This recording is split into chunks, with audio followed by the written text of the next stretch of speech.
अध्यात्म विज्ञान कोई धर्म या संप्रदाय नहीं है, ये स्पिरिचुअल साइंस है जो कुदरत के कानून पर आधारित है। ये विज्ञान पूरे ब्रह्मांड के सभी रहस्यों को उजागर करता है और जीवन के सभी पहलुओं को समझने के लिए एक नई दृष्टि देता है। इसी को आर्ट ऑफ विजन कहते हैं, दुनिया को देखने की एक नई दृष्टि, जो अध्यात्म विज्ञानी परम पूज्य स्वामी श्री कमलेशानंद जी के निर्देशन में सनातन सत्य का अनुसंधान कर हमारे जीवन को प्रकाशित करे। जय सच्चिदानंद।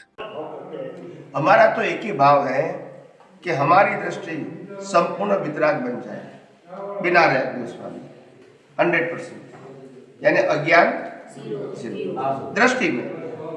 आत्मा का अनुभव तो बाद में होगा, अज्ञान जीरो होने के बाद, पहले नहीं होगा। मगर उसके साथ पहले अभी 10% कमी है।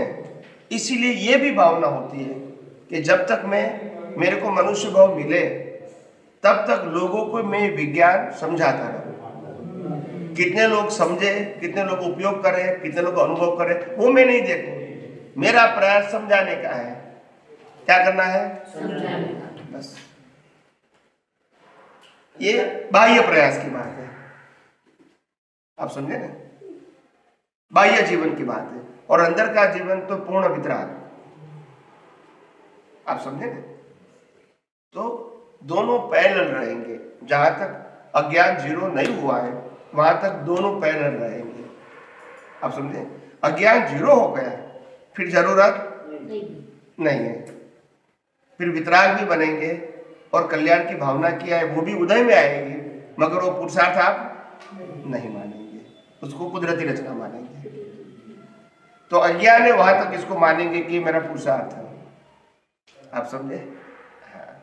निमित्त बोलते हैं, निमित्त समझते हैं, मगर अज्ञान का हिस्सा है, तब तो 100% इससे अलग रह सकता है,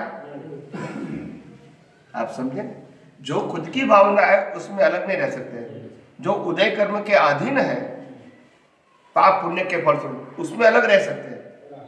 मगर जो लोगों को विज्ञान प्राप्त होवे, मुक्ति का विज्ञान, वितरागों का विज्ञान, सनातन विज्ञान प्राप्त होवे, ये जब भावना उदय में भी है और पुरुषार्थ में भी है, आप समझे नहीं? वहां तक तो वो अज्ञान है, भले लोक कल्याण का है मगर है, तो बीज भी पड़ेगा, आप समझे?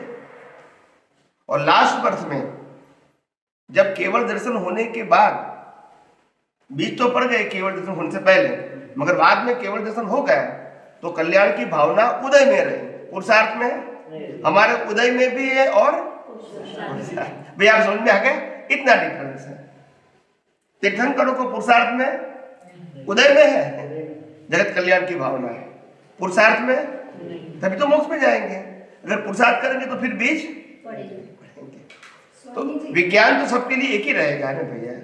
हाँ, केवल दर्शन होने के बाद, सबको केवल दर्शन होने के बाद एट ए टाइम वो केवल ज्ञान का बीज पड़ता तुरंत, क्योंकि आप समझो जब केवल दर्शन का मतलब क्या है? अज्ञान जीरो। अज्ञान जीरो का मतलब क्या है? दुनिया की सभी अवस्थाओं की वैल्यू तो जीरो के लिए भाव करेगा? आप समझो, केवल दर्शन का मतलब आत्मा के अलावा सब कुछ की वैल्यू जीरो, इसीलिए आप समझो जीरो डी वैल्यू नहीं है। जीरो मतलब मेरा न था, मेरा न है, न मेरा रहेगा, चाहे उसकी कीमत अब्जों रुपया क्यों है, मगर कुदरत का है, और कुदरत प्रकृति को देती है, वो भी कुदरत का है। तो फिर मेरे मानने न मानने से क्या फर्क होगा? मैं उनकी कीमत अब्जों पति भी मानूं तो मेरे को क्या मतलब है? वो भी किसको मिलेगा? और प्रकृति किसकी है? तो मेरे को तो वैसे भी नहीं मिल रहा है। यस और वैल्यू करने से मेरे को मिलने वाला, ये अज्ञान को मिटाने की मार्ग है। त्याग जीरो का मतलब आत्मा की वैल्यू करना, उसके अलावा सबकी वैल्यू, ये कहता हूं। ये कोई चीज काम की नहीं है, व्यवहार में ऐसा मैं नहीं कहता हूं। मेरे को आत्मा का अनुभव करना है तो ये चीज की कोई वैल्यू नहीं है, वो कर्मों के हिसाब से मिलेगी और चली जाएगी, वो तो कुदरत की बात है। हमारा शब्द है इसीलिए तो फिर कौन सा बीज पड़ेगा? केवल ज्ञान के और कोई ऑप्शन तो नहीं है। अभी केवल दर्शन तो हो गया, अनुभूति किस करनी है हमें? आत्मा की। तो और कौन सा बीज पड़ेगा? क्योंकि वैल्यू जीरो हो गई तो बीज कैसे डालेंगे? तो ये मैं हर बात सिद्धांत के तौर पे बताना चाहता हूं, ये मेरा व्यू पॉइंट नहीं है। और श्रद्धा की बात भी ये सनातन सत्य है। जिनको भी मुक्ति के मार्ग में आगे बढ़ना है सबको ये सनातन सत्य समझना पड़ेगा। और सनातन सत्य कोई व्यक्ति का, कुदरत का कानून है। कुदरत कहते हैं जहां तक इस दुनिया में शरीर के सहित 5 इंद्रियों के विषय की कोई भी चीज, सत्ता, संपत्ति, संबंध, साधन जो मैं दे रहा हूं शरीर के साथ, वो सब कुछ मेरा है यानी कुदरत का है, ऐसा नहीं मानोगे वहां तक मार खाना पड़ेगा। तुम आत्मा के अलावा अनंत ज्ञान, अनंत दर्शन, अनंत सुख, अनंत शक्ति के अलावा कुछ भी तुम नहीं हो और तुम्हारा भी नहीं। एक दिन 100% मानना पड़ेगा अगर मुक्ति के मार्ग में आगे जाना है। और कोई रास्ता इसकी भी वैल्यू करोगे, इसकी भी करोगे तो मुक्ति का मार्ग नहीं है। सिंपल बात है, इसमें त्याग की बात नहीं, वैल्यू जीरो करने की बात मैंने कहा, त्याग की बात नहीं कहा।